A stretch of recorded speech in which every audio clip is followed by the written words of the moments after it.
the office of the General Secretary of the Ghana Athletics Association, BAWA Fuseini, who will be able to throw more light on the information we had earlier on that Ignatius Gaisah, long jumper, is set to quit the Ghana National or the Ghana Athletics Association because his switching come from Ghana to the Netherlands. He stayed there for the past 12 years. Really want to find out the main aim, why this man is quitting the Ghana Athletics and then focusing on the Netherlands at the point in time and all that. So the General Secretary is here with me, Russell Riafe.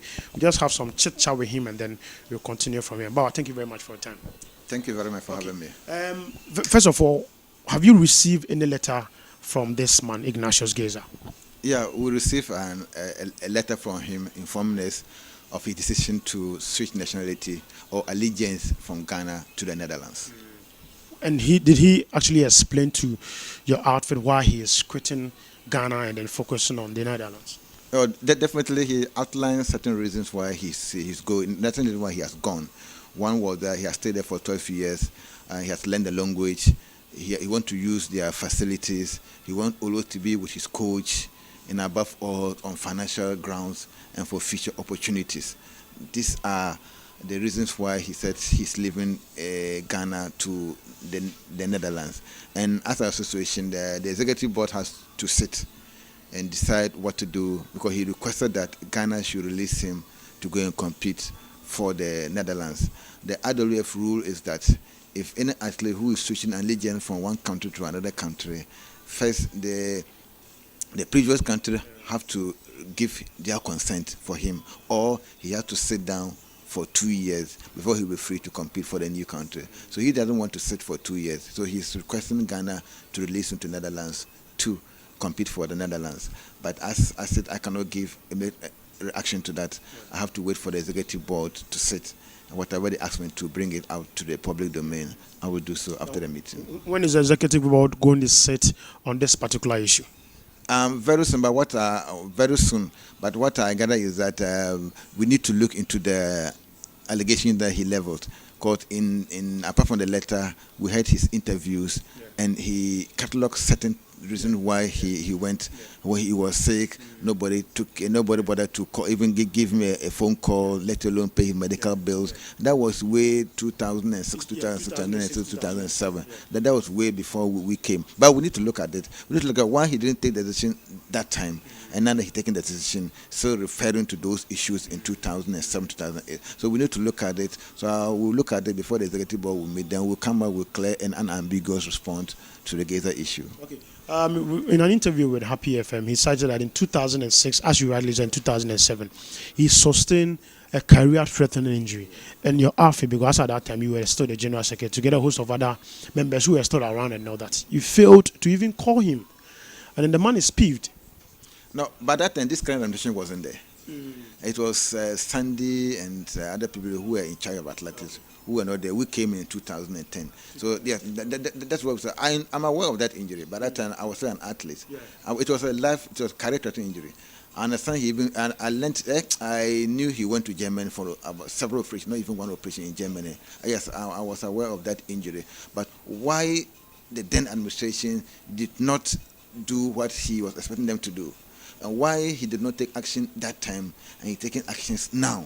So we need to look into it deeply and come out with very clear and unambiguous response so that everyone will know what actually happened and why he didn't take the decision then. He's not taking the decisions now and referring to 2006, 2007 issues. What we were not in charge. We were not in charge. I came in 2010. My president came in 2009.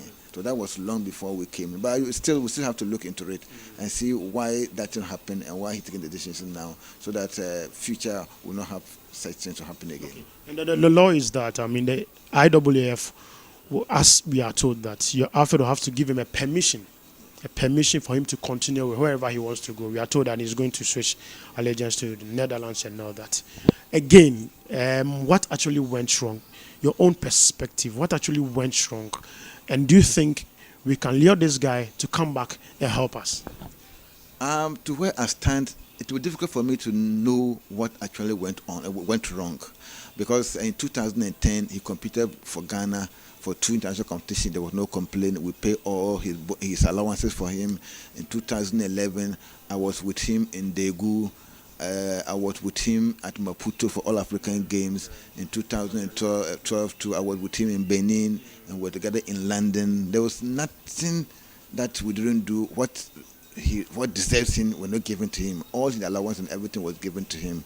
In 2013, too, we were not having any contact with him, and he came out with this decision that he has taken, and the reason why he's doing that. What we can only do as an association is to look into it. To look into it, maybe we might have done something unknowingly, or we didn't know this might have affected him, or he's still carrying the pain that he had in 2007 to this present time. We need to look at it and see if seriously, if we are at fault, we'll come out clearly and say we are at fault. And if we are not at fault too, we'll still come out clearly and say we are not at fault of this thing. This is a personal decision that he has taken, and we can't begrudge him for taking that decision. It is his person, and his future to also looking at his future. So we cannot begrudge him of that taking decision. But we have to look and put the story in its right perspective, so that nobody will blame somebody unduly. Okay. If you lure him to come back, I mean, some say he will not be committed because the guy has declared his intention to social agents. Yeah, that is just. Sometimes people can change their mind. He's a human being. He can change his mind, but he's an adult too.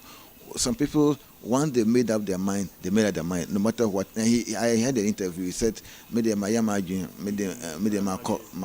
he has well made up his mind and he's matured. Maybe he had taken the time to think over it, over and over again, and finally came out with that decision. So to me, let's just respect his decision, and if he feels coming back, he's welcome. Okay.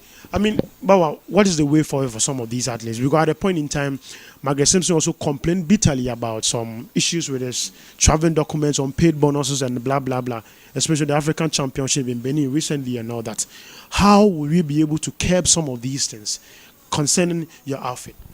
Yeah, we should be able to curb this one if the government give us the bonuses they owe them. Because the association, I just want all public to know that the association doesn't pay bonuses. Yeah. The bonuses is the Ministry of Youth and Sport issue. So if bonuses are not being paid and people are pressuring the association, why bonuses are not being paid? I think the appropriate quarters to ask is to go to the top there and ask them why these athletes' bonuses have not yet been paid. Because we did all what we could, because we foresaw this incoming. We did all what we could to get the bonuses paid, but we cannot go beyond certain stages. So we did what we can do to get the bonuses, but bonuses are not even paid. Magasin's case is a very difficult case. I'm feeling for them, because as a former athlete, if I had won a medal for 1 year and they kind of have not given me my bonus, I also feel the same thing as they are feeling now. Because 1 year now, her bonuses have not been, not only Magasin, the whole team bonuses have not yet been paid. Why is it so? It is behoved the journalists, the Ghanaian media, to go into it. Investigate why these things have not yet been paid. Why they have not been paid? Is the ministry not aware? The spokesman not aware? And why it still be a problem for us all? So maybe people can look into it and see, and ask why they're not being paid. Ask the appropriate quarters. Who is supposed to pay what? Okay. Lastly, do you think it would be right for you to bless him and that he will move on? Once he has made up his decision, me personally, I wish him well. I wish him well, because the email that I sent him, I told him that I wish him well in his future endeavor.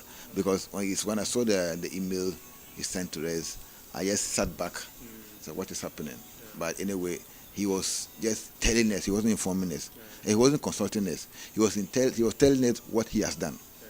So there was little that I could say than to wish him well in his future endeavors. But the final decision of the GAA have to come from the executive committee. Whatever the executive committee is official. What I'm just saying is that as a former athlete and as a colleague, I just wish him well.